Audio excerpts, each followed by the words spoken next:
নিত্যপণ্যের চড়া দামে ক্ষুব্ধ সাধারণ মানুষ। সরকার ব্রয়লার ও ডিমের দর বেঁধে দিলেও খুচরায় মিলছে না সে দামে।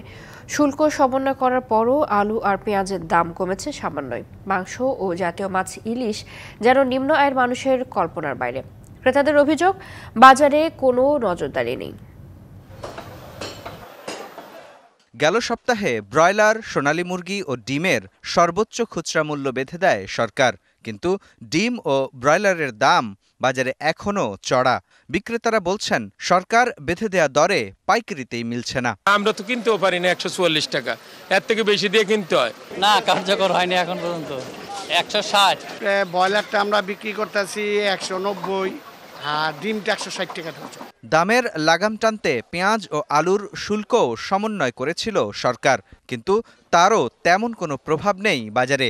আলু বিক্রি হচ্ছে 55 আর পেঁয়াজ 100 থেকে 115 টাকা কেজি।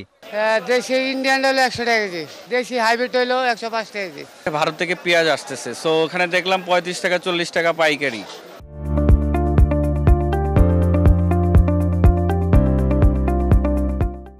সো এইখানে 110 টাকা কিভাবে হয়? চড়া কাঁচা মরিচের দাম বিক্রি হচ্ছে 280 টাকা কেজি, বেগুন 80 থেকে 120, পটল 50 থেকে 70 টাকা। কাঁচামরিচ 250 গ্রাম হলো আপনার 70 টাকা, আর শসা কেজি হলো আপনার 80 টাকা, বেগুনের কেজি হলো 100 টাকা। টমেটো আছে 160, এটা আছে 80 টাকা, করলা উস্তা 80 টাকা। কোনো দাম কমে নাই, যে যেখান থেকে পারতেছে সেভাবে দাম নিতেছে, এবং আমরা তো আসলে যারা ক্রেতা তারা তো আসলে খুব ভিকটিম। গেল সপ্তাহের দরেই বিক্রি হচ্ছে ডাল, তেল ও চিনি।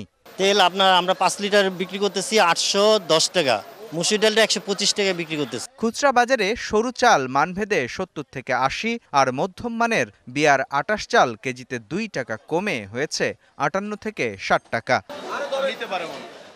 আর ইলিশ এখনো নিম্ন আয়ের মানুষের ধরা ছোঁয়ার বাইরে। দাম কমেছে শুধু সামাজিক যোগাযোগ মাধ্যমেই, বাস্তবে সীমিত আয়ের মানুষের ইলিশ কেনার সাধ্য নেই।